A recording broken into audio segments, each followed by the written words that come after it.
In a bright glass lobby, a powerful CEO points at a quiet janitor, the single dad, and orders him out.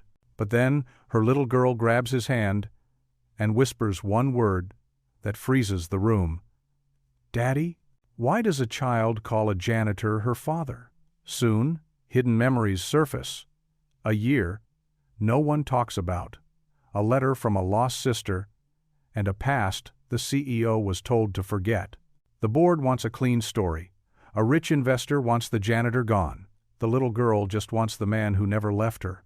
As rumors explode and careers hang by a thread, one choice could save a company or save a family. When the board demands a public firing, will the CEO choose power, or the only father her child remembers? Before we get into the story, comment below where in the world you are watching from today. The morning sun streamed through the soaring glass walls of Whitmore Beauty's headquarters, casting long shadows across the polished marble floor. Jack Dawson worked methodically, his mop moving in quiet, steady strokes. The lobby was nearly empty at this hour, just the way he preferred it. The sound of his work echoed softly in the vast space, accompanied only by the gentle hum of the air conditioning and the occasional ding of the elevator. He paused to wipe his brow, his weathered hands gripping the mop handle. At 41, Jack carried himself with a quiet dignity that came from years of honest work and hard-earned wisdom.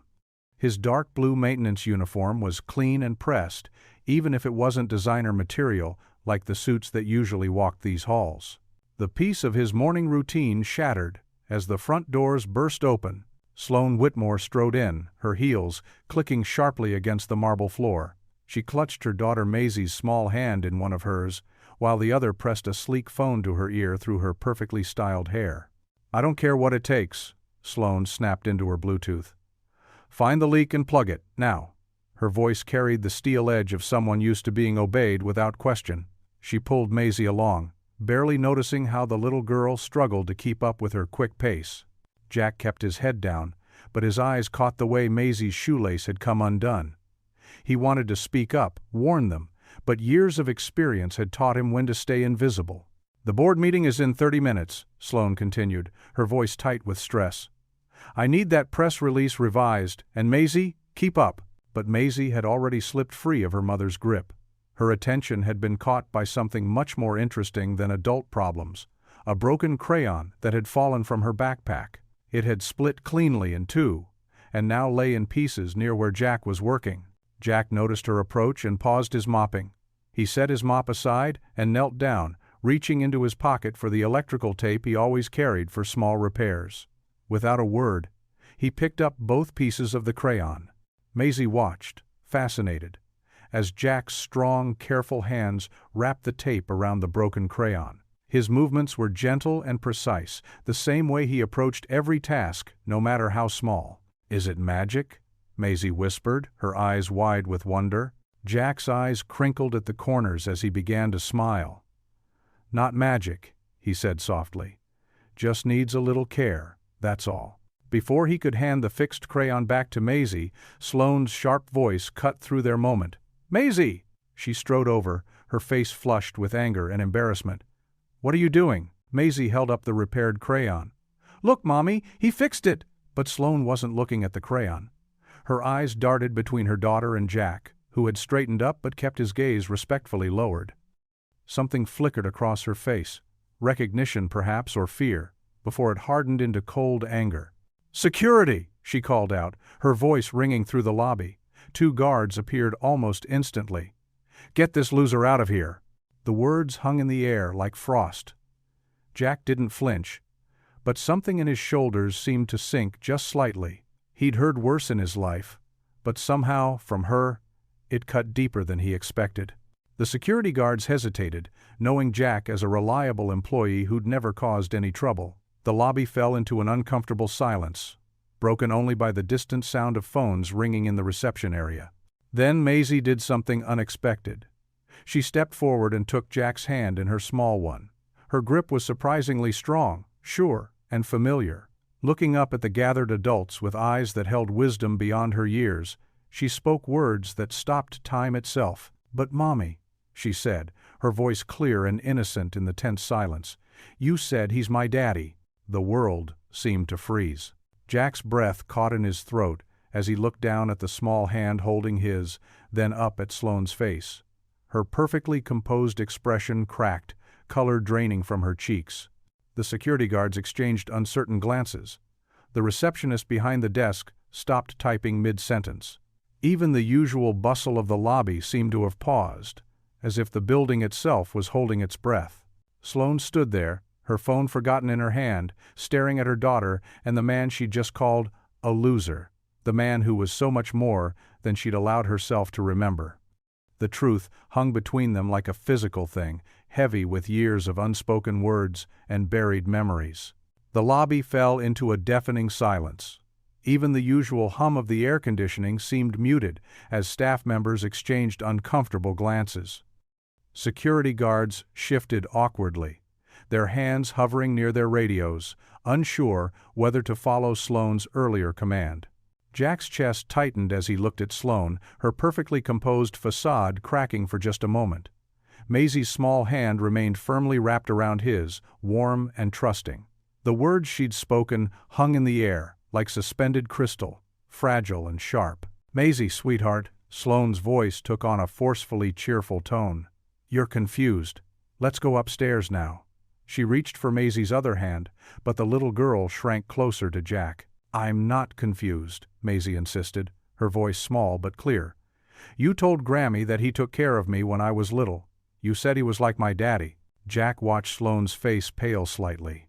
He could have challenged her right there, could have mentioned Rachel or the year he'd spent raising Maisie. Instead, he simply met Sloane's eyes and asked quietly, "Is she safe?" The question seemed to catch Sloane off guard. She blinked, her perfectly manicured hand dropping to her side. "Of course she's safe. She's my daughter." Maisie's grip on Jack's hand tightened. "I don't want to go upstairs. I want to stay with him." The growing audience in the lobby made Sloane's decision for her. A scene was the last thing she needed today. "Fine," she said through gritted teeth. "You can walk her to daycare, 3rd floor. Then we're going to have a conversation about appropriate boundaries." Jack nodded once, his face carefully neutral. As they walked toward the elevator, Maisie's small shoes clicked against the marble floor, echoing in the still silent lobby. She hadn't let go of his hand. The elevator ride was tense, with Sloane tapping rapidly on her phone while shooting suspicious glances their way.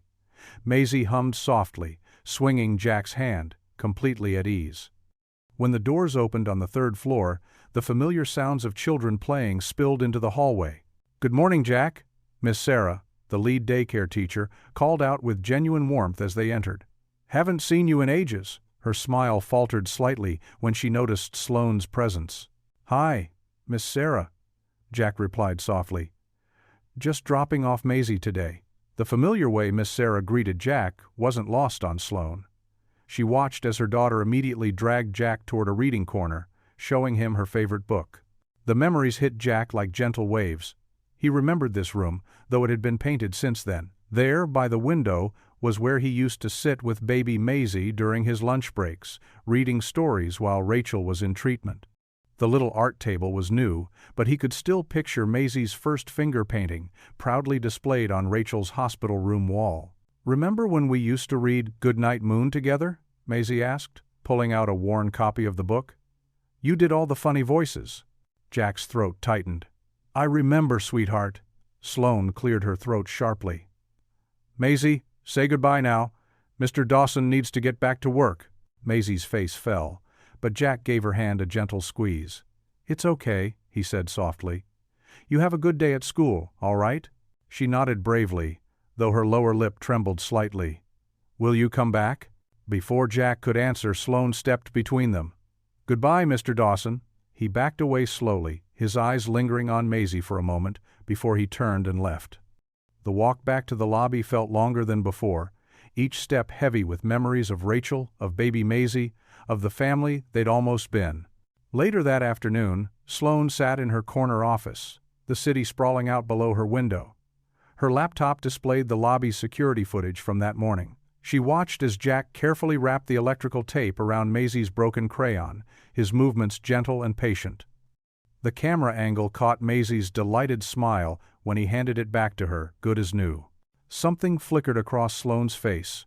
Recognition perhaps, or remembrance. For a brief moment, her carefully maintained expression softened. Then, with a sharp click, she closed the laptop, shutting away the image and whatever emotions it had stirred. The morning sun cast long shadows through the floor-to-ceiling windows of the Whitmore Beauty Conference Room. Sloane Whitmore sat at the head of the polished mahogany table, her usual pristine appearance showing subtle signs of strain. Dark circles lurked beneath her expertly applied concealer, and her fingers drummed a restless pattern against her coffee cup. Board members filed in, their expressions carefully neutral. Margaret Whitmore entered last, her steel-gray hair swept into an immaculate chignon, her lips pressed into a thin line. She took her seat directly opposite Sloane, fixing her daughter with an unwavering stare. "Let's address the elephant in the room," Margaret said, her voice cutting through the murmurs around the table. "Yesterday's incident in the lobby." Sloane straightened in her chair. "A minor misunderstanding. It's been handled." "Has it?" Margaret's perfectly manicured nail tapped against a tablet screen. "Because social media tells a different story.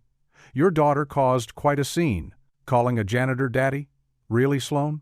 The other board members shifted uncomfortably. Someone coughed. "Maisie is 6, Sloane said, fighting to keep her voice steady. "Children say things they don't understand. And yet this morning, that same janitor was seen walking her to daycare." Margaret's words landed like ice chips. "The press is already sniffing around. Whitmore Beauty CEO's secret family drama? That's not the headline we need right now." Sloane's hand tightened around her pen. "I've scheduled a meeting with PR." "PR can't fix this," Margaret cut in. "The board has concerns about your judgment. First the product recall last month, now this spectacle. You're losing control, Sloane, of the company, of your daughter, of everything your father and I built." The mention of her father made Sloane's stomach clench. She glanced around the table, finding no allies among the averted gazes and concerned frowns. "What exactly are you suggesting?" Sloane asked, though she already knew the answer. "The janitor needs to go. Immediately." Margaret's tone left no room for debate. "By Friday. Make it clean, make it public, and make it clear there was never any connection, or the board will be forced to reconsider your position." Across town, sunlight streamed through the trees lining the quiet street leading to Little Sprouts Daycare. Jack walked slowly, matching Maisie's shorter steps.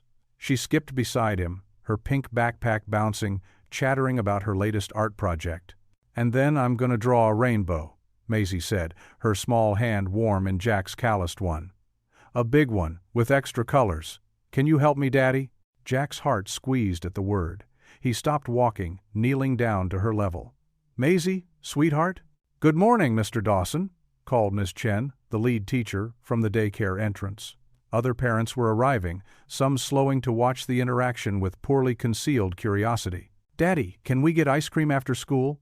Maisie asked loudly, drawing more stares. Jack felt the weight of their attention. He saw phones coming out, heard the whispers starting.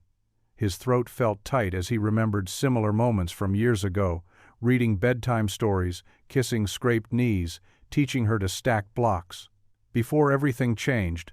"Time for class, honey," he said gently, helping her adjust her backpack straps. Maisie hugged him fiercely around the neck. "Love you, Daddy." She ran inside, leaving Jack to face the growing crowd of onlookers. Ms. Chen approached him, concern evident in her expression. "Mr. Dawson, I don't mean to pry, but given the situation, should we update Maisie's emergency contact information?" Jack straightened up, his back aching from more than just the morning's work. "No changes," he said quietly. I was just helping out today." He turned away, feeling the burn of dozens of eyes on his back. His phone buzzed in his pocket, probably another worried text from his sister about the rumors already spreading online. He'd never told Maisie the whole story about Rachel, about Sloane, about the custody battle that tore everything apart. How could he explain something so complicated to a child who simply remembered being loved? That evening, Jack sat at his small kitchen table, staring at the worn surface where Maisie used to eat her breakfast. His phone lit up with an unknown number. When he answered, a crisp voice identified itself as Whitmore Beauty HR. "Mr. Dawson, your presence is requested in Ms. Whitmore's office tomorrow morning at 9 a.m. sharp." Jack closed his eyes, his free hand curling into a fist. He knew what was coming. Had known really since the moment Maisie spoke up in the lobby. Some things were too good to last. "I'll be there," he said simply, and ended the call. Through his kitchen window, he could see the moon rising over the city skyline. Somewhere out there, in a penthouse he'd never seen, Maisie was probably getting ready for bed. He wondered if she was asking for him, if she'd draw him another picture tomorrow, if she'd understand when he disappeared from her life. Again, Jack shifted in the sleek leather chair, feeling out of place in Sloane's corner office. His work boots seemed to clash with the pristine white carpet, and his clean but worn uniform stood in stark contrast to the elegant decor. Floor-to-ceiling windows offered a breathtaking view of Atlanta's skyline, but his attention kept drifting to Maisie, who sat cross-legged in the corner with her coloring books. "Coffee?" Sloane's voice was overly formal as she gestured to the elaborate coffee machine on a side table. "No thank you." Jack's response was quiet but firm. He'd learned long ago to keep his dignity, even when others tried to make him feel small. Sloane paced behind her massive desk, her heels clicking against the hardwood floor. "I've reviewed your file, Mr. Dawson." She paused, watching him carefully. "Your work ethic is impressive." Jack remained silent, waiting. He'd expected to be fired, not complimented.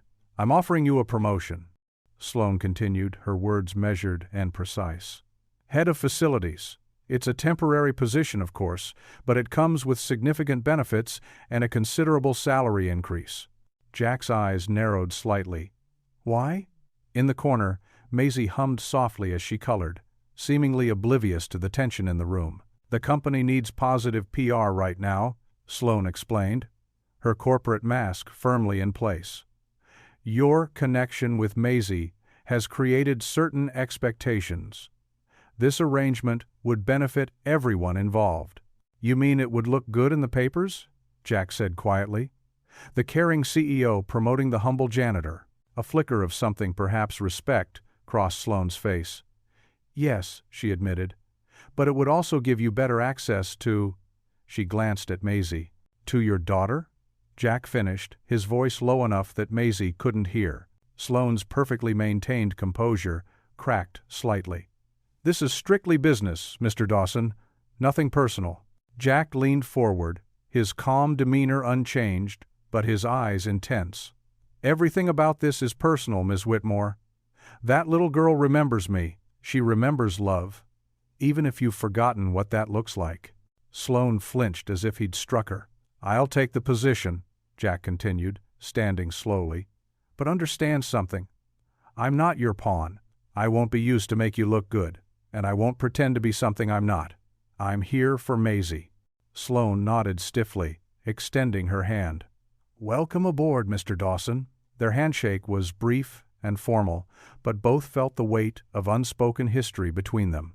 Later that afternoon, Jack found himself in the building's sunny daycare center. He'd finished inspecting the facility's heating system, his first official task as head of facilities, when Maisie spotted him through the window. "Daddy!" She came running, paper clutched in her hands, dark curls bouncing. The other children watched curiously as she wrapped her arms around his legs. Jack knelt down to her level, his heart aching with familiar love. "What have you got there, sweetheart?" Maisie proudly held up her drawing. 3 figures stood hand in hand under a bright yellow sun, one tall with brown hair, one with long black hair in a business suit, and a small figure between them wearing a pink dress. "It's us," Maisie explained, simply. "You and Mommy and me." Jack studied the drawing, noting the careful detail she'd put into each figure. "It's beautiful, Maisie. Can we hang it up? In your new office?" Before Jack could respond, a sharp intake of breath made them both look up. Sloane stood in the doorway, her eyes fixed on the drawing. Her usual composed expression had vanished, replaced by something raw and vulnerable. "Mommy, look!" Maisie ran to show her the picture. "I drew our family!" Sloane's hands trembled slightly, as she took the drawing. She stared at it for a long moment, her throat working silently. "It's lovely, darling," she managed finally, her voice barely above a whisper. Jack watched as something shifted in Sloane's eyes, a crack in the careful walls she'd built. She looked at him, then quickly away, as if afraid of what he might see. That night, in Maisie's dimly lit bedroom, Sloane sat in the old rocking chair beside her daughter's bed.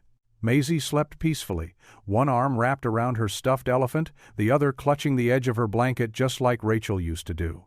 Sloane reached out and gently brushed a curl from Maisie's forehead. "Why him?" she whispered into the quiet room. But even as she asked, memories flooded back. Jack, carrying Maisie through the hospital during Rachel's last days, teaching her to tie her shoes, reading her stories until she fell asleep. He'd been there when Sloane couldn't be, loving Maisie without asking for anything in return. The answer was there, in her daughter's peaceful face, and in the family drawing now tucked safely in her desk drawer. She knew why. She'd always known. 2 cardboard boxes sat open on Sloane's mahogany desk, their contents spread across the polished surface. Her perfectly manicured fingers sorted through old photographs, dusty trinkets, and forgotten mementos destined for the corporate charity auction.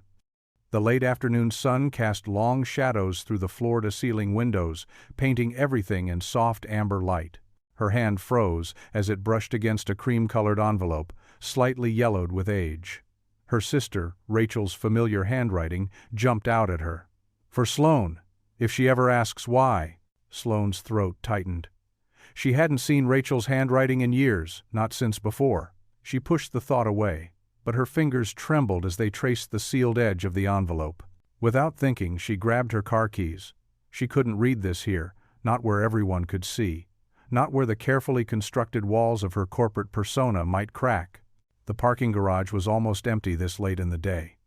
Sloane slid into her Mercedes, the leather seat cool against her back. For several minutes, she just sat there, holding the envelope like it might burn her.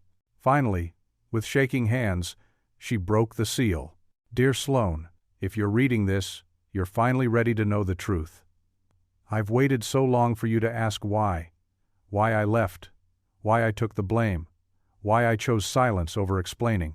It was never about choosing between you and Dad. It was about protecting you. That night, you think I betrayed the family? Dad was drunk again. He was coming for you, Sloane. You were only 16.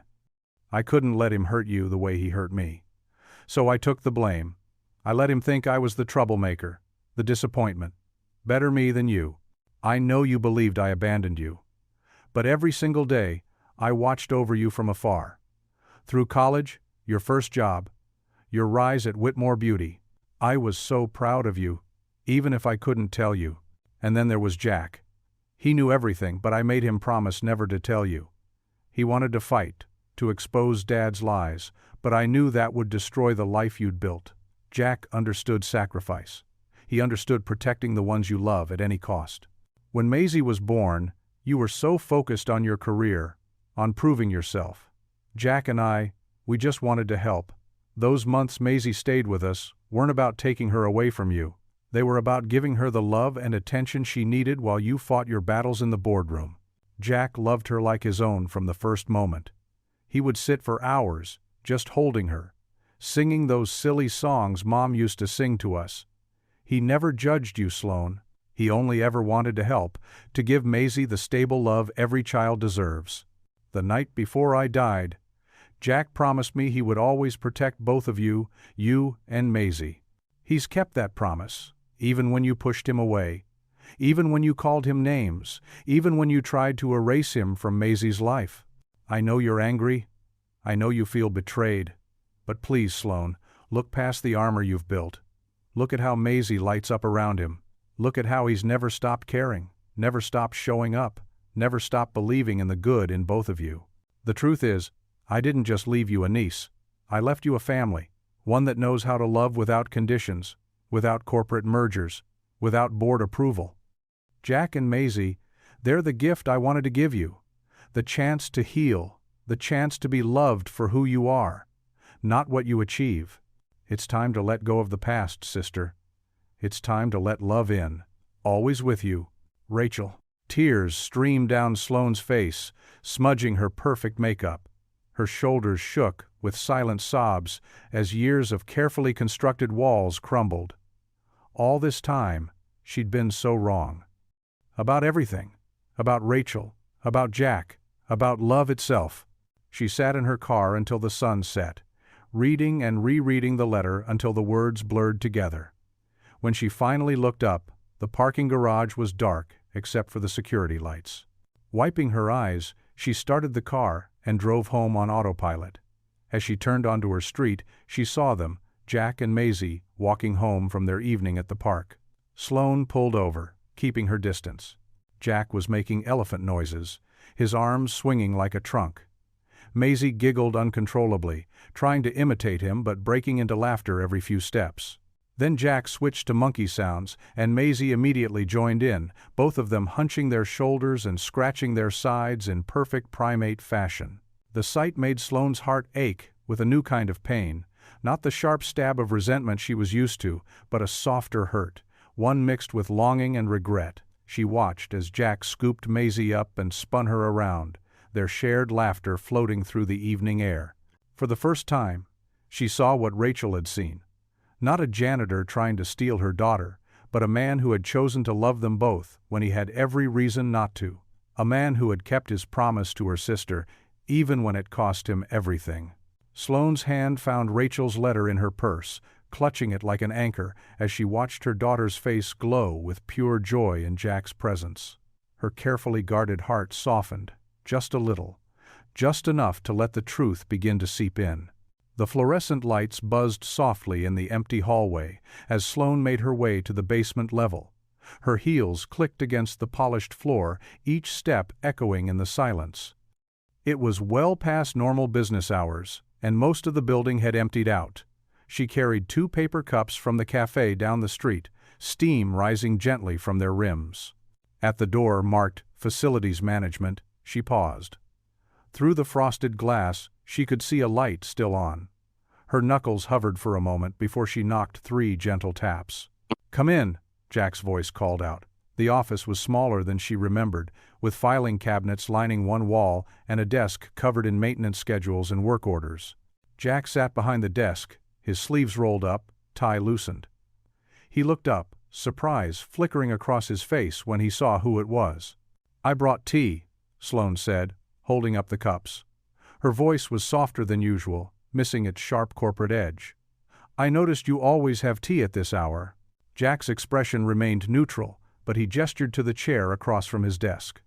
"Thank you," he said simply, accepting the cup she offered. Sloane settled into the chair, smoothing her skirt.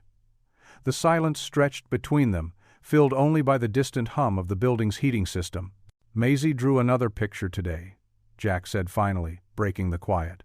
"She's getting better with her colors. She seems," Sloane traced the rim of her cup with one finger, "happier these past few days." "Kids are resilient that way," Jack replied. "They just need someone to see them, really see them." The words hung in the air, and Sloane felt their weight. She took a sip of tea to steady herself. "You've always seen her, haven't you? Even when—" She couldn't finish the sentence. Jack set his cup down carefully. "It was never about taking sides, Sloane. Rachel made sure of that." At the mention of her sister's name, Sloane's breath caught. The question she'd been holding back all evening pushed its way forward. "Did Rachel—" Her voice wavered slightly. "Did she ever forgive me?" Jack's eyes met hers, gentle and steady. He nodded slowly. "She never blamed you in the first place." The simple statement hit Sloane like a physical force. She looked down at her hands, perfectly manicured nails pressing into her palms. The silence between them changed, becoming something less tense, more shared. Minutes passed. Neither felt the need to fill the quiet with empty words. The tea grew cooler in their cups. Finally, Jack reached into his desk drawer and pulled out a folded piece of paper. "Maisie asked me to give this to you," he said, sliding it across the desk. Sloane unfolded it carefully. A child's drawing filled the page with bright crayon marks 3 figures standing together, surrounded by hearts and stars. Across the top, in Maisie's wobbly handwriting, "You and Daddy make the world feel safe." Her throat tightened. She carefully refolded the paper, tucking it into her jacket pocket. "Thank you," she managed, standing up. "For the talk. And for—" She gestured vaguely, encompassing everything left unsaid. Jack nodded, understanding in his eyes. "Good night, Sloane." She walked back through the quiet building, her heels clicking more softly now. In her office, she pulled out Maisie's drawing again. Under the soft glow of her desk lamp, she traced the crayon lines with trembling fingers. A tear splashed onto the paper, making one of the hearts blur slightly. For the first time in years, Sloane Whitmore let herself cry. Morning sunlight streamed through the windows of Maplewood Elementary, casting warm squares of light across the gymnasium floor. Colorful banners announcing Family Picture Day hung from the ceiling, while excited children darted between parents and teachers like butterflies in a garden. Sloane checked her watch for the third time, her blazer perfectly pressed and not a hair out of place. She'd scheduled this morning specifically for Maisie's school picture, moving 2 board meetings to make it happen. The gymnasium buzzed with activity as parents lined up with their children, everyone dressed in their best outfits. "Mommy!" Maisie's voice rang out clear and bright. "You came!" Sloane turned, a genuine smile softening her features. But her smile froze when she saw who was holding Maisie's other hand. Jack stood there, in a clean navy button-down shirt and khakis, looking as surprised as she felt. He'd clearly come straight from his morning maintenance rounds, though he'd taken care to dress appropriately for the occasion. "I didn't know you'd be here," Sloane said, trying to keep her voice neutral. "The school sent home 2 permission slips," Jack explained quietly. "I thought maybe you couldn't make it." Before either adult could say more, Maisie bounced between them, her purple dress swishing. "Now we can all take a picture together." Her face lit up with pure joy. The photographer, a cheerful woman with gray-streaked hair, called out, "Next family, please." "That's us." Maisie grabbed both their hands, pulling them forward with surprising strength for a small child. Sloane's instinct was to pull back, to maintain the careful distance she'd built. But Maisie's enthusiasm was infectious, and she found herself being guided toward the backdrop alongside Jack. "What a lovely family," the photographer commented, adjusting her camera. "Mom, why don't you stand on the left? Dad, you're perfect on the right. Little miss, right in the middle." Sloane opened her mouth to correct the assumption, but Maisie was already positioning herself between them, beaming. Jack remained quiet, his presence steady and unassuming. "Now, everyone smile," the photographer called out. Maisie's small hands squeezed theirs tightly. In that moment, something shifted. Sloane felt her professional mask slip just a little, replaced by something more genuine. Jack's quiet strength beside them felt right. The camera clicked several times.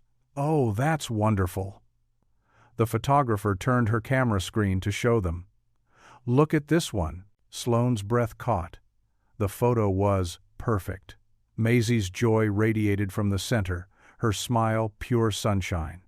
Jack looked handsome and warm, his gentle nature evident even in a still image, and Sloane, she hardly recognized herself. She looked softer somehow, more approachable. They looked like a real family. "Can we see?" Other parents had gathered around, admiring the photo. "Oh, that's going in the newsletter for sure." Sloane's corporate instincts kicked in. "I don't think—" "It's beautiful," one mother interrupted. "You all look so natural together." Within hours, the school had posted the photo on their social media page. By afternoon, it had been shared hundreds of times. "Family goals," read one comment. "This is what corporate America should look like," said another. Back at Whitmore headquarters, Sloane paced her office, her phone buzzing with notifications. "This is a disaster," she muttered. "The board will think I planned this. The media will spin it. Everyone will assume—" "Does it matter what they assume?" Jack's calm voice came from the doorway. He'd changed back into his work clothes but still carried himself with that same quiet dignity. Sloane turned to face him. "Of course it matters. This affects the company's image, the board's confidence, everything I've built. Sometimes," Jack said softly, "people just want to see a family that feels real." His words stopped her mid-stride. Before she could respond, Maisie burst into the office, clutching a printed copy of the photo. Look what Ms. Johnson printed for me." She ran to them both, wrapping one arm around each of their legs in a tight hug. "Can we put it on the fridge, please?" Sloane looked down at her daughter's hopeful face, then at Jack's steady gaze. The anxiety that had been building all day began to fade, replaced by something warmer, something that felt dangerously like hope. Later that night, after Maisie was asleep, Sloane stood in her kitchen holding the photo. The stainless steel fridge was usually pristine, free from the cluttered magnets and papers that decorated most family homes. Her finger traced the edge of the picture, remembering how it felt to stand there with Jack and Maisie, to be part of something that didn't need to be perfect to be real. "Just for now," she whispered to herself, reaching for a magnet. "I'll take it down soon." She placed the photo carefully on the fridge, stepping back to look at it one more time. The three of them smiled back at her, a snapshot of what could be, what maybe already was. She didn't take it down. The autumn morning started like any other, at Whitmore Beauty headquarters. Sunlight glinted off the glass building as employees bustled through security. In the company daycare center, something wasn't quite right. Miss Sarah, the head teacher, noticed Maisie's unusual quietness during morning circle time. The usually bubbly 6-year-old sat with her shoulders slumped, her normally rosy cheeks pale. When she started coughing, deep, rattling sounds that seemed to come from her chest, the teacher grew concerned. "Maisie, sweetie, are you feeling okay?" Miss Sarah placed a gentle hand on the child's forehead. Maisie shook her head, another cough racking her small frame. "My chest hurts," she wheezed. The daycare staff tried calling Sloane's office, but her assistant explained she was unreachable, in the middle of a crucial magazine cover shoot that would define their winter marketing campaign. They left 3 messages. By afternoon pickup, Maisie's condition had worsened. Jack arrived at his usual time, toolbox in hand from fixing a broken pipe in the West Wing. One look at Maisie's flushed face and labored breathing, and his heart clenched. "How long has she been like this?" he asked Miss Sarah, already scooping Maisie into his arms. Her skin felt hot against his neck. "It's gotten worse since morning," Miss Sarah explained. "We couldn't reach Ms. Whitmore." Jack didn't hesitate. "I'm taking her to urgent care." He grabbed Maisie's backpack with one hand while cradling her with the other. "Call Sloane's office again. Tell them we're heading to Children's Healthcare on Peachtree." The waiting room was packed, but one look at Maisie's blue-tinged lips, and the triage nurse rushed them back. "Possible pneumonia," she called out to the doctor. "O2 stats are low." Jack sat in the small exam room, holding Maisie's hand as nurses hooked up monitors and started nebulizer treatments. His phone buzzed with messages from work. He was missing his evening shift, but he ignored them. Nothing mattered except the little girl fighting for each breath. "Daddy?" Maisie whimpered between coughs. "Sing the rainbow song?" Jack's throat tightened. It was the lullaby he used to sing when she was a baby, during those precious months he'd helped raise her. Without caring who heard, he began to sing softly, "Somewhere over the rainbow, way up high." His deep, gentle voice filled the small room. Maisie's grip on his hand relaxed slightly as the medication started working. The nurses moved quietly around them, checking vitals and adjusting equipment, but Jack kept singing, his voice steady and sure. Hours passed. The doctor confirmed pneumonia, starting antibiotics, and ordering overnight observation. Still no word from Sloane. Jack stayed, dozing in the uncomfortable hospital chair but never letting go of Maisie's hand. Around midnight, Maisie's fever spiked again. She cried, confused and scared, reaching for Jack. He gathered her carefully, mindful of the IV lines, and settled her against his chest. Her hot tears soaked his shirt as he rubbed slow circles on her back, humming that same lullaby until her breathing finally evened out into sleep. That's how Sloane found them at 2 a.m. Jack slouched in the chair, tie loosened, his strong arms protective around Maisie, who slept peacefully against his chest despite the tubes and wires. Her makeup was smeared, her designer outfit wrinkled. She'd left the shoot the moment she'd checked her phone. A night nurse touched Sloane's arm. "Your husband's been amazing," she whispered. "Hasn't left her side for a second. She's responding well to treatment. Fever's finally breaking." Sloane opened her mouth, then closed it. She didn't correct the nurse's assumption. Instead, she watched Jack shift slightly, adjusting Maisie into a more comfortable position without waking her. Even in sleep, his face held such tender concern. The nurse smiled knowingly. "We'll need to wake her soon for another round of meds. Why don't you take your husband to get some coffee? We have a decent brew in the family room." Sloane nodded numbly. She waited until the nurse left, then gently touched Jack's shoulder. His eyes opened immediately, alert despite his exhaustion. "Hey," he whispered. "Careful not to disturb Maisie. They finally reached you." "I'm so sorry," Sloane's voice cracked. "I should have been here." "You're here now." No judgment in his tone, just simple acceptance. "Let me sit with her. You need a break." Jack carefully transferred Maisie to the bed, both of them adjusting blankets and tubes with practiced gentleness. They stepped into the quiet hallway, where harsh fluorescent lights cast everything in stark relief. Sloane sank onto a hard plastic chair, suddenly drained. Jack sat beside her, leaving careful space between them. For a long moment, neither spoke. Finally, Sloane turned to him, her carefully constructed walls crumbling. "Thank you," she whispered, "for being here, for taking care of her, for—" she gestured helplessly at everything. Jack just nodded, understanding all she couldn't say. Sloane's next words came so softly, he almost missed them. "Maybe she wasn't wrong to call you Daddy." The modest brick house sat quietly on a tree-lined street, its windows warm with golden light. Jack's pickup truck occupied the cracked driveway, and autumn leaves skittered across the well-worn welcome mat. Inside, the kitchen hummed with life as he pulled out a worn cast-iron skillet, the same one he'd used to make countless grilled cheese sandwiches for Maisie when she was younger. Sloane's luxury SUV pulled up precisely at 6. She hesitated before stepping out, smoothing her designer dress, far too formal for a simple dinner. Maisie bounded up the walkway ahead of her, pigtails bouncing, already at home here. "Jack?" Maisie called out as she burst through the door. "I brought my new drawings." The house was nothing like Sloane's minimalist penthouse. Family photos lined the walls, mismatched furniture told stories of yard sales and hand-me-downs, and the air carried the comforting scent of melting butter and tomato soup. "Perfect timing," Jack said, flipping a perfectly golden sandwich. "Chef's special tonight." Maisie climbed onto a kitchen stool, watching in fascination as Jack cut her sandwich into triangles just the way she remembered. Sloane stood awkwardly in the doorway, clutching her designer purse like a shield. "You can put that down," Jack said gently. "The couch doesn't bite." A small smile cracked through Sloane's careful composure. She set her bag aside and took a seat at the worn kitchen table, where 3 bowls of steaming soup waited. "I haven't had grilled cheese since," she trailed off, remembering shared meals with Rachel years ago. "Since that summer," Jack finished quietly. He didn't need to say more. Maisie dunked her sandwich triangle into the soup, creating tiny ripples.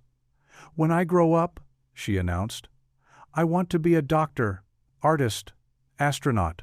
Jack chuckled. "That's quite a career path. Why not?" Sloane surprised herself by saying. "You could heal people, paint the stars, and explore space all at once." "See?" Maisie beamed. "Mommy gets it." The tension in Sloane's shoulders began to melt as dinner progressed. She found herself laughing at Maisie's stories about her pet goldfish's adventures and Jack's terrible puns. The simple meal tasted better than any 5-star restaurant she'd visited lately.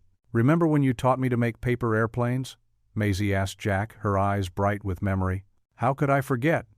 You decorated them all with glitter. The janitors at the old apartment probably still find sparkles in the carpet," Sloane added, and they all laughed. As the evening wore on, Maisie curled up on the couch with her sketchbook, leaving Jack and Sloane to clear the dishes. They worked in comfortable silence, falling into an easy rhythm, him washing, her drying. "I've been thinking about Rachel's letter," Sloane said softly, focusing on the plate in her hands. "About what she did for me, what you both did for Maisie." Jack paused, soapy water dripping from his fingers. "We just loved her, that's all." "I wish," Sloane's voice caught. "I wish I'd known sooner." "We can't change the past," Jack said, "but we're here now." The kitchen clock ticked steadily as they finished the dishes. Maisie had fallen asleep on the couch, her sketchbook open to a drawing of 3 figures holding hands. "I should get her home," Sloane whispered. Jack carefully lifted Maisie, who stirred but didn't wake. They walked to Sloane's car together, the night air crisp with approaching winter. He settled Maisie into her car seat with practiced ease, tucking her favorite stuffed elephant under her arm. When he straightened up, Sloane was standing closer than she'd meant to be. The streetlight caught the gold in her hair, and something shifted in the space between them. Jack's eyes met hers, gentle and steady. She swayed slightly forward, drawn by a pull she couldn't explain. Their faces were inches apart. Jack's hand brushed her arm, feather light. For a moment, the world held its breath. But fear flickered across Sloane's face, and she stepped back quickly. Too much, too fast, too real. Her carefully constructed walls threatened to crumble. Jack didn't chase the moment. He simply nodded, understanding written in every line of his face. "I'll be here," he said softly. Sloane slipped into the driver's seat, her hands gripping the steering wheel until her knuckles turned white. She watched in the rearview mirror as Jack's figure grew smaller, still standing in the warm light of his porch, until she turned the corner and he disappeared from view. Her chest felt too tight, like something was trying to break free. The familiar streets of Atlanta blurred past as she drove, holding herself together by sheer will, even as everything inside her threatened to fall apart. The morning sun streamed through the floor-to-ceiling windows of Whitmore Beauty's executive floor, but the atmosphere in the conference room was ice-cold. Sloane sat rigid at the head of the table, her manicured nails pressing half-moons into her palms as Langston Gray's team clicked through their presentation. "As you can see," Langston drawled, his designer suit perfectly pressed, "these photos have gone viral." He gestured to the screen where the school's family portrait of Jack, Sloane, and Maisie smiled back at them. And not in a good way. Margaret Whitmore, seated to Sloane's right, pursed her lips. "Continue, Mr. Gray." The next slide showed gossip blog headlines: "Beauty CEO's secret family," and "Whitmore's PR stunt, fake father for sympathy." Screenshots of social media posts followed, each more damaging than the last. "Our sources indicate," Langston continued, straightening his gold cufflinks, "that this entire family man narrative was orchestrated for brand sympathy. A janitor suddenly promoted to management? Please." His laugh was sharp as glass. "The timing is suspicious, especially after last quarter's controversy." Sloane's throat tightened. She thought of Jack's gentle hands fixing Maisie's crayon, his quiet dignity in the hospital, the way he never asked for recognition or praise. "The board has concerns," Margaret spoke up, her voice carrying that familiar steel edge of disapproval. "Major concerns. Langston Holdings represents 30% of our investors. We can't afford—" "I understand," Sloane cut in, her CEO mask firmly in place. "Do you?" Langston leaned forward. "Because right now, your company looks like a circus. A CEO playing house with the help? It's embarrassing." The words hit like slaps. Sloane remembered the warmth of Jack's kitchen, Maisie's laughter, the almost kiss that still haunted her dreams. "There's only one way forward," Margaret declared. "You need to make a clean break. Today." "Today?" Sloane's mask slipped for a moment. "We've arranged a press conference," Langston said smoothly. "You'll publicly terminate his employment and issue a statement, denying any personal connection.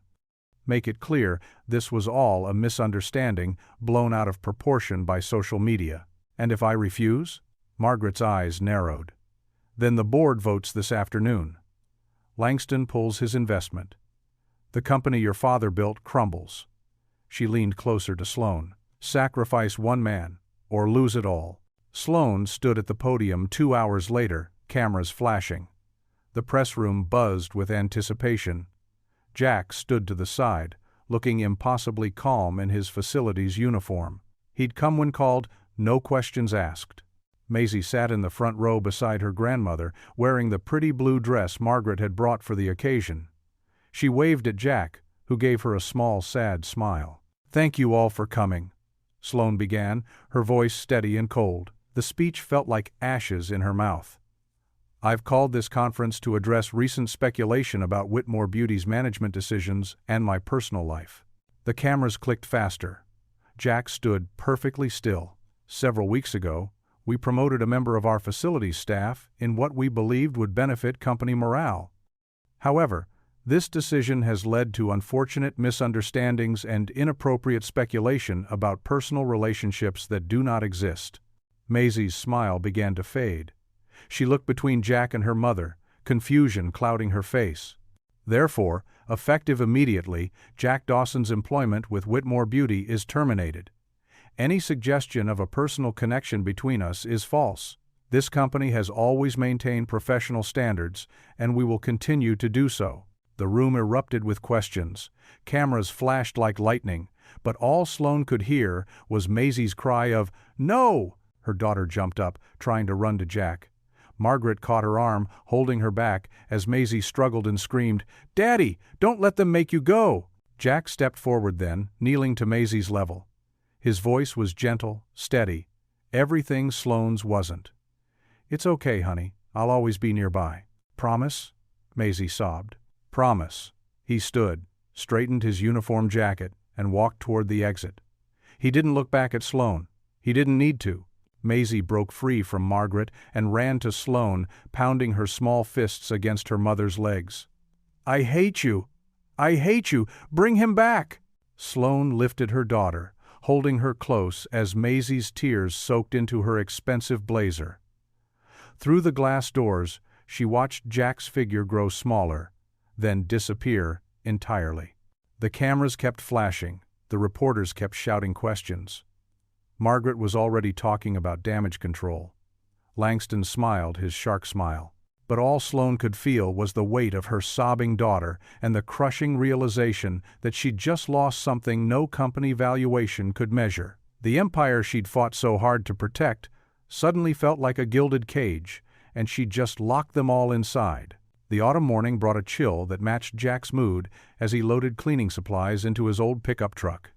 His shoulders ached from the previous day's work scrubbing floors and washing windows for his elderly clients. The familiar routine should have been comforting, but each movement felt mechanical, empty. He checked his watch. 6:15 a.m. Time to start another long day. His first client was Mrs. Peterson, an arthritic widow who needed help with basic housekeeping. As he pulled into her driveway, he noticed his elderly neighbor, Mrs. Henderson, walking her small terrier down the sidewalk. She waved, and there was something in her expression that made him pause. "Jack, dear," she called out, reaching into her sweater pocket. "I have something for you." His heart skipped when she pulled out a folded piece of construction paper. The crayon marks were visible even from where he stood. "She brought it by yesterday," Mrs. Henderson said softly. "Such a sweet child." Jack's hands trembled as he unfolded the paper. There, in Maisie's unmistakable style, was a drawing of two figures holding hands, one tall, one small. Above them, written in wobbly letters, "I miss you, Daddy." He had to turn away, pressing his lips together to keep his composure. Mrs. Henderson touched his arm gently. "That little girl loves you something fierce," she said. "She made me promise to deliver any pictures she brings." Jack nodded, unable to speak. He carefully folded the drawing and tucked it into his jacket pocket, close to his heart. The day passed in a blur of mop buckets and cleaning solutions. At each house, he worked methodically, trying to lose himself in the familiar motions. But Maisie's drawing burned in his pocket like a beacon. By late afternoon, exhaustion had settled deep in his bones. He sat in his truck outside his last client's house, finally allowing himself to look at the picture again.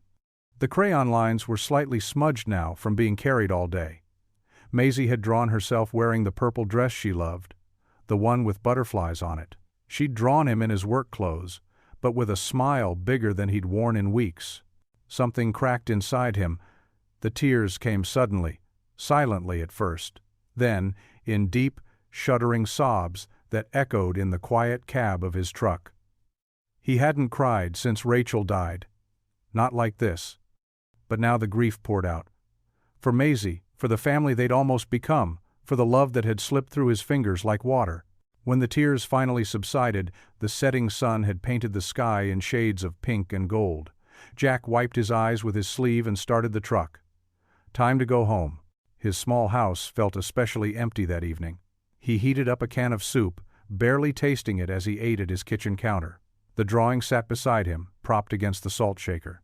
Before bed, he carefully pinned it to his refrigerator with a magnet shaped like a firefighter's helmet, a reminder of his life before. The bright colors stood out against the white surface, making the kitchen feel a little less lonely. The next morning, Mrs. Henderson was waiting by his truck again. Another drawing. This one showed 3 figures: Maisie, Jack, and a woman with long dark hair who could only be Sloane. Above them, Maisie had written in her careful first-grade handwriting, "Come home soon." She was very specific about delivering it today, Mrs. Henderson said, her kind eyes watching Jack's face. Said her mommy wasn't looking when she drew it. Jack's throat tightened. He managed a quiet, "Thank you," before heading to work. The drawings kept coming. Each day, Mrs. Henderson would appear with a new one, each message more heart-wrenching than the last. "I love you, Daddy. Please come back. Our family needs you." Jack pinned each one to his refrigerator, creating a colorful gallery of Maisie's love. Sometimes he'd stand there in the evening, just looking at them, tracing the crayon lines with his finger. Each picture told a story of what they'd lost, what they'd almost had. One morning, about a week after the first drawing arrived, Mrs. Henderson handed him one that made his heart stop. It showed Maisie crying, with the words, "I miss your hugs," written above her head. "She was crying when she brought this one," Mrs. Henderson said quietly. "I made her some hot chocolate and let her pet Buddy until she calmed down." Jack leaned against his truck, the paper trembling in his hands. "I don't know what to do," he admitted, his voice rough. Mrs. Henderson adjusted her cardigan against the morning chill.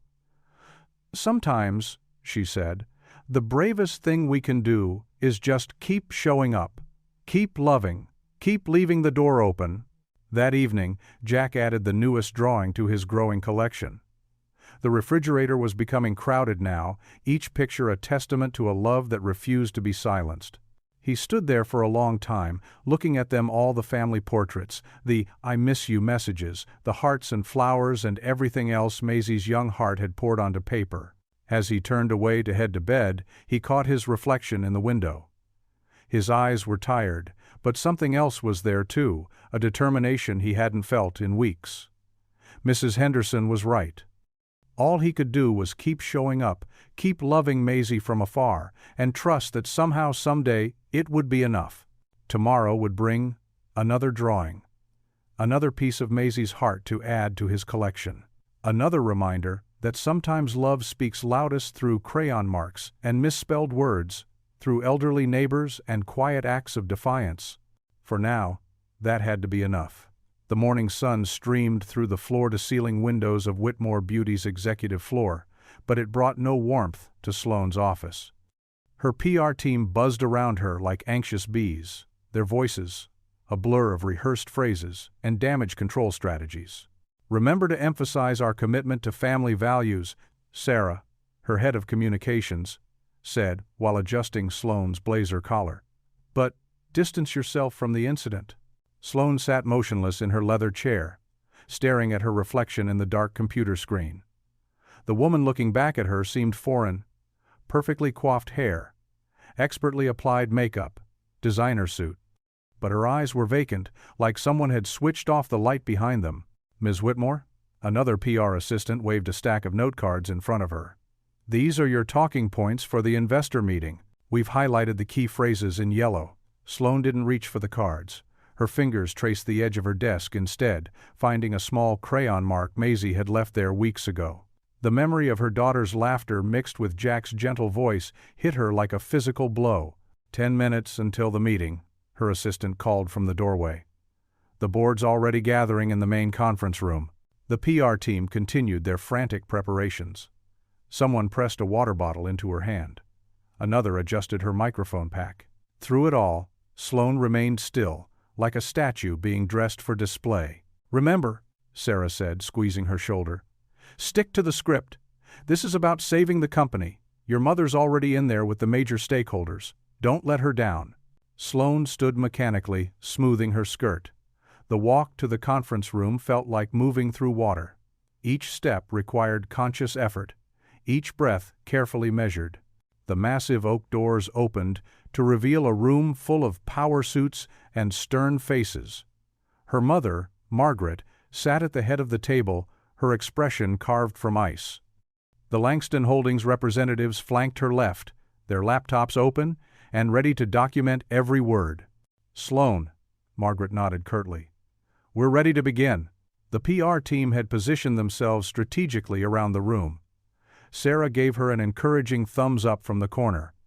The note cards sat in front of her place setting, their yellow highlights glaring under the recessed lighting. Sloane's hands rested on the back of her chair, but she didn't sit. The silence in the room grew heavy, expectant. She could feel every eye on her, waiting for her to begin the carefully orchestrated performance that would save her empire. Her gaze drifted to the window. From this height, she could see the playground where Maisie had once played with Jack, his gentle presence making her daughter feel safe enough to try the big slide for the first time. The memory pierced through the fog that had surrounded her for days. "Sloan?" Margaret's voice held a warning. "Begin your statement." Sloan looked down at the note cards. The rehearsed words swam before her eyes. Regrettable misunderstanding. Maintaining professional boundaries. Committed to shareholder value. She pushed them aside. "I've been CEO of this company for 8 years, she began, her voice quiet but steady. "In that time, we've tripled our market share, launched successful product lines, built what everyone calls an empire." The investors nodded approvingly. This wasn't the script, but it sounded good so far. "But somewhere along the way," Sloan continued, her voice growing stronger, "I forgot who I was. I forgot what actually matters." Margaret's spine stiffened. Sarah took a half step forward, ready to intervene. "I've spent years crafting the perfect image, the successful businesswoman, the single mother who has it all. But it was all built on lies." Sloane's hands gripped the chair tighter. "I lied to protect a brand, and in doing so, I lost my daughter's trust. I lost myself." "Sloan," Margaret cut in sharply, "that's enough." But Sloan didn't stop. "Jack Dawson is the most honorable man I've ever known. He showed up every day, did his job with dignity, and loved my daughter without asking for anything in return. And I repaid that by publicly humiliating him to save face." The room erupted in worried whispers. The Langston representatives began typing furiously.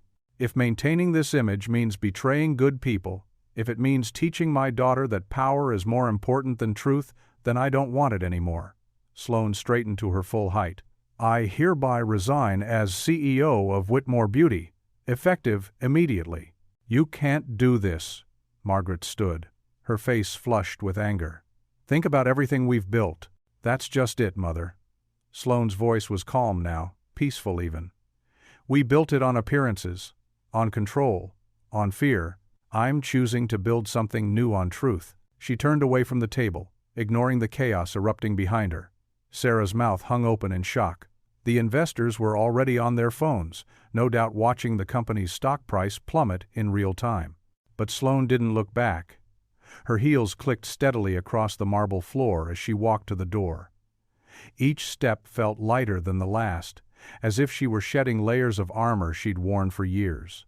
In the elevator, she caught her reflection in the polished doors. The woman looking back at her had the same perfectly styled hair and designer suit, but her eyes were different now. They were alive with something that looked like hope. The lobby was quiet as she walked through it one last time. Security guards watched uncertainly, unsure if they should stop her. But Sloan moved with purpose, head high, steps sure. She pushed through the revolving door into the bright morning air. For the first time in years, she stood on the sidewalk alone. No assistant, no security detail, no carefully crafted image to maintain. And she was free. The autumn breeze rustled through the leaves as Sloane's Mercedes pulled up to the modest community center. The building's faded brick exterior and weathered sign stood in stark contrast to the sleek corporate world she'd left behind. Her hands trembled slightly on the steering wheel as she watched Jack through the window, methodically installing shelves along the center's main hall. He worked with quiet focus, his movements precise and careful. Even from here, she could see the gentleness in his hands, The same hands that had once fixed Maisie's broken crayons and carried her through fever-filled nights. Sloane's throat tightened at the memory. "Ready, sweetheart?" she asked, glancing in the rearview mirror at Maisie, who could barely contain her excitement. "Can I go now, Mommy? Please?" Maisie bounced in her car seat, her small hands already reaching for the door handle. Sloane took a deep breath and nodded. "Wait for me, okay?" The community center's front door creaked as they entered. Jack didn't look up immediately, absorbed in measuring the next shelf bracket. The sound of his power drill echoed through the empty hallway. Maisie couldn't wait any longer. "Daddy!" she cried out, her voice ringing with pure joy as she broke free from Sloane's grasp and ran toward him. Jack's head snapped up, the drill falling silent in his hands. His eyes widened first in surprise, then concern, as Maisie barreled into his legs, wrapping her arms around him tight. "Hey, Princess," he said softly, setting down his tools and kneeling to her level. His eyes met Sloane's over Maisie's head, questioning and guarded. Sloane stepped forward, her heels clicking against the linoleum floor. She'd traded her usual designer suit for simple jeans and a sweater, but she still felt overdressed for this moment. This raw, honest moment. "Jack," she began, her voice barely above a whisper. "I'm not here to say goodbye." He stood slowly, keeping one hand on Maisie's shoulder. "Then, why are you here?" His voice wasn't cold, just careful, like a man who'd learned to protect his heart. Sloane moved closer, close enough to see the flecks of gold in his brown eyes. "I remember now," she said, her voice breaking slightly. "I remember everything Rachel tried to tell me. About how you were there when no one else was. How you loved Maisie like your own from the very first moment." Jack's jaw tightened. "Sloane, please," she held up her hand. "Let me finish." She glanced down at Maisie, who watched them both with wise eyes. "I was so wrong, Jack. I thought being successful meant having control, having power. But I was just scared. Scared of feeling anything real." The fluorescent lights hummed overhead as Jack listened, his expression softening almost imperceptibly. "You're her father," Sloane continued, tears gathering in her eyes. "Not because of any legal document or blood tie, but because you chose to be, every single day, even when I tried to push you away." Maisie squeezed Jack's hand. "Does this mean we can be a real family now?" Jack knelt down again, his voice gentle. "Honey, it's not that simple." "But it is," Sloane interrupted, dropping to her knees beside them both. "I don't want my old life back, Jack. I don't want the corner office or the board meetings or any of it. I want to build something that matters." She reached out, tentatively touching his arm. "I want to build something with you, if you'll let me." Jack's eyes searched her face, looking for any trace of doubt or manipulation, but all he found was truth, raw and unvarnished. "What exactly are you proposing?" he asked quietly. Sloane smiled through her tears. "A foundation. For fathers like you. Men who choose to love children as their own, who show up every day without asking for credit or recognition. Second Chance's house. That's what I want to create. With you. As your employee?" Jack's voice held a hint of wariness. "No," Sloane shook her head firmly. "As my partner. In everything." The word hung between them, full of meaning. Maisie looked from one to the other, holding her breath.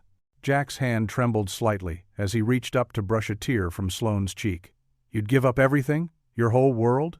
"I'm not giving up anything," Sloane whispered.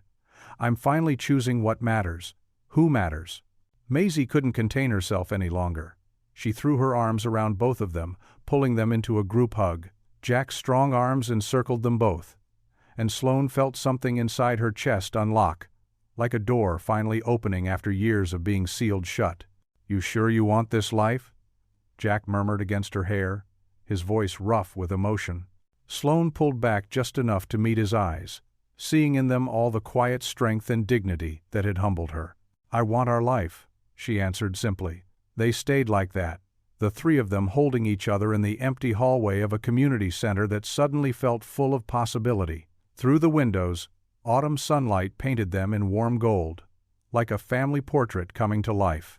The crisp October morning painted the Atlanta skyline in shades of gold and amber. Outside a renovated Victorian mansion in the heart of the city, hundreds of chairs filled the sprawling lawn. A white ribbon stretched across the grand entrance of what was now Second Chance's house, its fresh paint gleaming in the morning light. Sloane stood at the podium, her tailored blazer replaced by a simple blue dress. She looked different now, softer around the edges, but somehow stronger at her core. The crowd before her included corporate leaders, social workers, and dozens of families who would benefit from the foundation's work.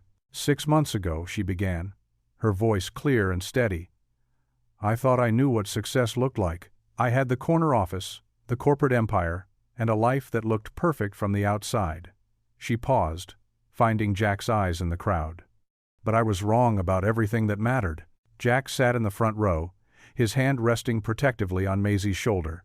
He wore a navy suit, nothing fancy, but clean and pressed. His quiet dignity spoke volumes. Second Chance's house isn't just about helping single parents and children, Sloane continued. It's about recognizing that sometimes the most valuable things in life don't come with a price tag. They come with scraped knees and crayon drawings and people who show up when it matters most. The autumn breeze carried her words across the lawn. In the audience, several parents wiped away tears, nodding in recognition of their own struggles. My daughter taught me that family isn't about blood or status, it's about love that stays. Sloane's voice wavered slightly. And a man I once dismissed showed me what real strength looks like. It looks like getting up every day and choosing kindness, even when the world hasn't been kind to you. Jack stood next, making his way to the podium. His steps were measured, humble. He adjusted the microphone, and the crowd leaned in to hear his naturally quiet voice. I never wanted to be anything special, he began. Just wanted to be there for a little girl who needed someone to see her, to fix her crayons when they broke, to remember how she likes her grilled cheese cut into triangles. He smiled at Maisie, who beamed back. This place, he gestured to the mansion behind him, isn't about charity. It's about dignity, about giving people the tools to build their own stories, because everyone deserves a second chance at family. Maisie couldn't contain herself any longer. She jumped up and ran to the podium, her purple dress bouncing with each step. Jack lifted her up so she could reach the microphone. My daddy, she announced proudly, causing chuckles throughout the crowd. He fixes everything. Not just broken stuff, but broken hearts too. He fixed Mommy's heart when it was scared. The audience collectively melted.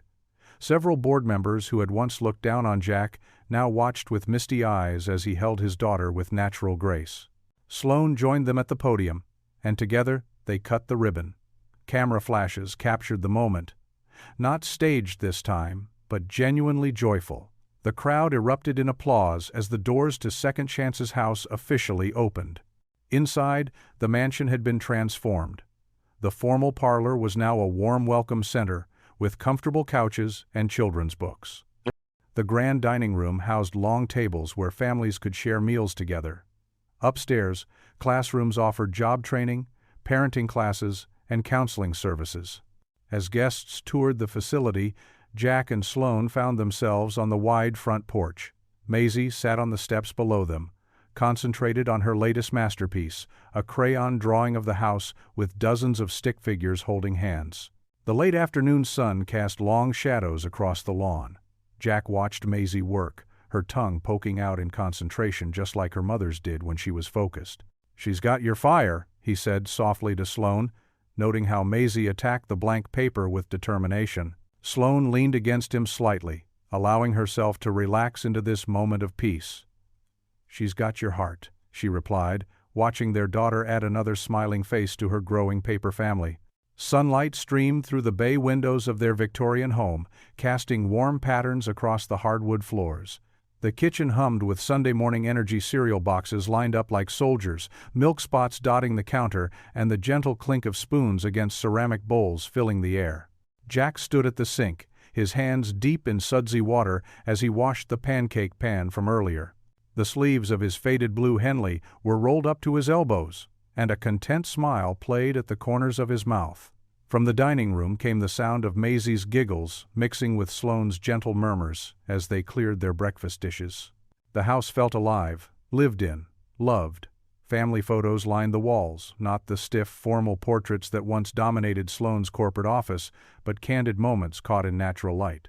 There was Maisie feeding ducks at the park, Jack teaching her to fix a bike chain, Sloane reading bedtime stories with silly voices. "Daddy! Daddy!" Maisie's excited footsteps thundered across the floor as she came running into the kitchen, clutching a piece of paper to her chest. Her dark curls bounced with each step, one sock pulled up higher than the other. Jack dried his hands on a dish towel and turned, crouching down to meet her eye level. "What have you got there, sunshine?" Maisie's eyes sparkled as she thrust the paper forward. It was a drawing done in bright crayon colors, 3 figures standing hand in front of what was clearly their house. The details were remarkable for a child her age. Jack's gentle smile, Sloane's long hair, even the flower boxes that hung beneath their windows.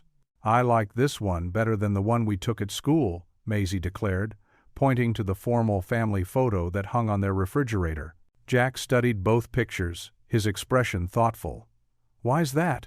Maisie reached up and touched the drawn faces with her small finger. "Because this time, everyone's smiling for real." The simple truth in her words hung in the air. Jack remembered that school photo day, how stiff and uncertain they'd all felt, trying to project an image of family that they were still figuring out. But here, in Maisie's crayon creation, there was no pretense, just joy. Sloane appeared in the doorway, watching them.